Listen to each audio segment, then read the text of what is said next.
Hello again Case Empire TV, ndabasuhuje mwe mukomeje gukurikirana Case Empire TV, by'umwihariko mwe mwakoze subscribe namwe mukomeje gukanda subscribe, nkusaba gupartaginga ino video ku bandi bantu kugira ngo ubutumwa bugere ku bantu benshi.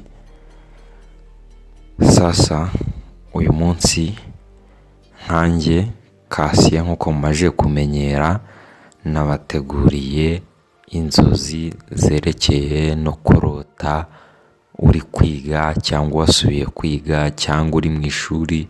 Inzozi zose zerekeranye n'ishuri nizo nagize gute nabateguriye. Mbashimira ko mukomeje kubana nanjye, nkusaba kubana nanjye muri iyi video guhera itangiye kugeza irangiye, kugira ngo niba hari aho warose kimwe muri ibi bintu 10 ubashe kumva ubusobanuro bwacyo. Nkwaye ikaze.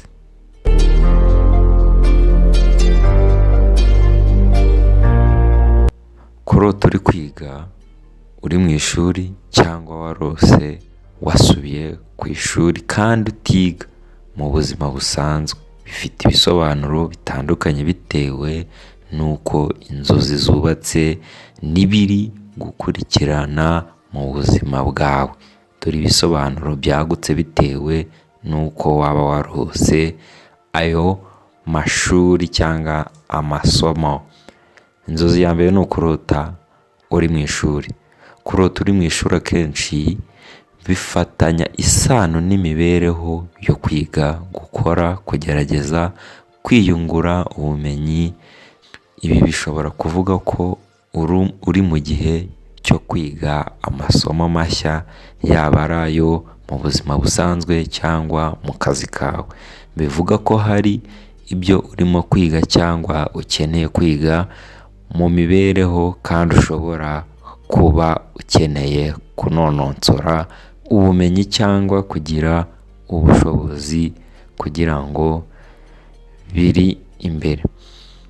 Ubushobozi ku bibazo biri imbere. Kabiri ni ukurota wasubiye mu ishuri kandi utiga. Niba utiga kandi warose wasubiye ku ishuri, ibi bishobora gusobanura ko hari imyanzuro cyangwa ibibazo byahise ukwiye kwitaho cyangwa kugerageza gukosora. Izo nzozi zerekana ko ushobora kuba ukeneye kwiga ku makosa ya kera, cyangwa hari ubumenyi cyangwa ubushobozi uba usabwa kongera kwiyungura kugira ngo ubashe guhangana n'ibibazo biri imbere. Inzozi ya gatatu ni ukurota uri mu ishuri ariko utiteguye, cyangwa se uri nko mu ishuri ariko ukabona nawe watunguwe kuba wisanze aho hantu. Iyo warose uri mu ishuri ariko utiteguye, wibagiwe ibitabo, amasomo cyangwa igihe cyo gukora ikizamini, ibi bikunze kugaragaza ubwoba bwo kudatunganya ibintu neza mu buzima bwawe. Bishobora gushingira ku guhangayika ku myiteguro yawe mu bihe runaka, cyangwa impungenge z'uko hari ibyo utarimo gukora neza. Ibi bishobora kwerekezwa ku bikorwa by'akazi, umubano cyangwa ibindi bintu bigoye bikeneye gutegurwa neza.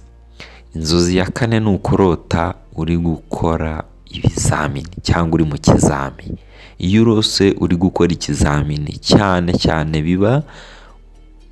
cyane niba ukibura cyangwa kikaba kigoye, ibi bishobora gushingira ku gutinya ibigeragezo biri imbere mu buzima bwawe, aho wumva ko hari ibyo utarimo gukora neza, cyangwa ukaba wumva ufite umutwaro w'amategeko, inshingano cyangwa ibyifuzo usabwa kugeraho.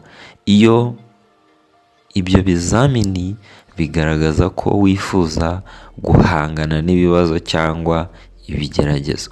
Ingingo ya 5 ni ukurota uri kwiga isomo runaka. Kurota uri kwiga isomo ritazwi, ibi bishobora kuvuga ko hari amasomo yo mu buzima usabwa kwiga kandi ukeneye kwiyongera mu buryo runaka.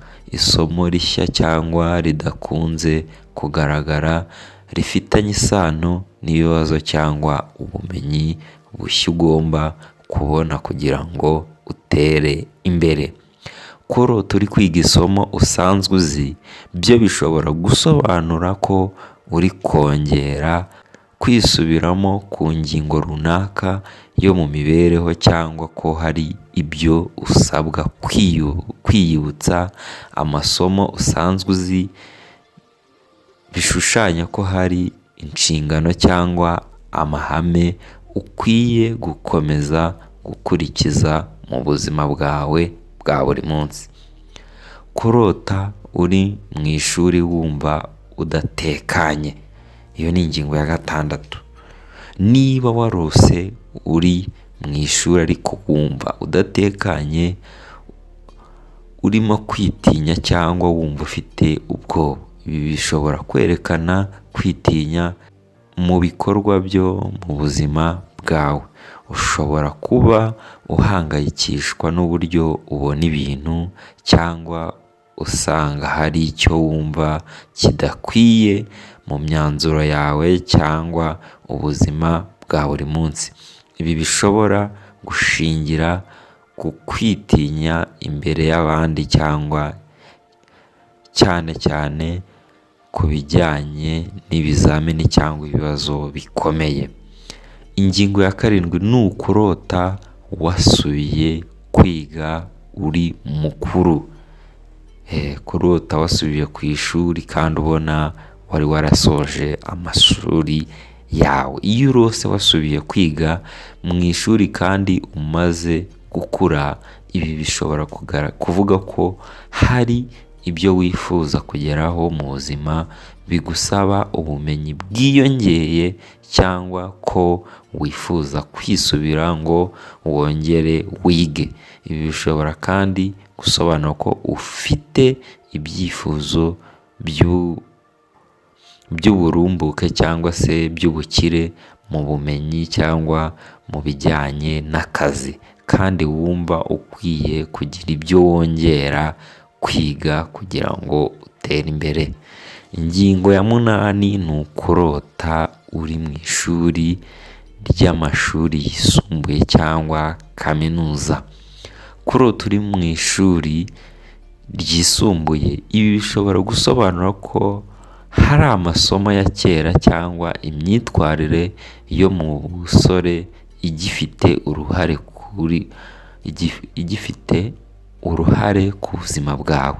Ibyo wanyuzemo mu mashuri yisumbuye bishobora kugaruka mu nzozi nk'ikimenyetso cy'ibyo urimo kunyuramo muri iki gihe. Kurota uri muri kaminuza bishobora kuvuga ko urimo kwiga ibijyanye no gukura ubuzima bwawe, cyangwa ushobora kuba uri mu gihe cyo kwiga amasomo akomeye ajyanye n'ubuzima bwawe bw'igihe kirekire, nk'ubumenyi bw'ubushobozi bwo gufata ibyemezo cyangwa guhangana n'ibibazo bikomeye mu buzima bwawe. Ingingo ya 9 ni ukurota uri umwarimu cyangwa umwigisha. Kurota uri umwarimu cyangwa uri kwigisha abandi bishobora gushingira ku kuba uri mu mwanya w'ubuyobozi cyangwa icyizere, aho wumva ko hari ibyo usabwa kwigisha abandi. Ibi bishobora gushingira ku kuba umuntu afite ubushobozi bwo gufasha abandi mu mibereho cyangwa mu buzima bwawe busanzwe. Ingingo ya nyuma ari nayo ya 10 ni ukurota uri mu ishuri ridasobanutse cyangwa ritagize gute, ridafite umutekano. Iyo warose uri mu ishuri ariko haba imvururu cyangwa urusaku, ibi bishobora kuba byerekana ko wumva ubuzima bwawe butari mu murongo cyangwa hari ibibazo byinshi bituma wumva uburemere bw'inshingano zikugose. Akenshi izi nzozi zerekana ko ukeneye gukosora no gukemura ibibazo bitandukanye by'ubuzima bwawe.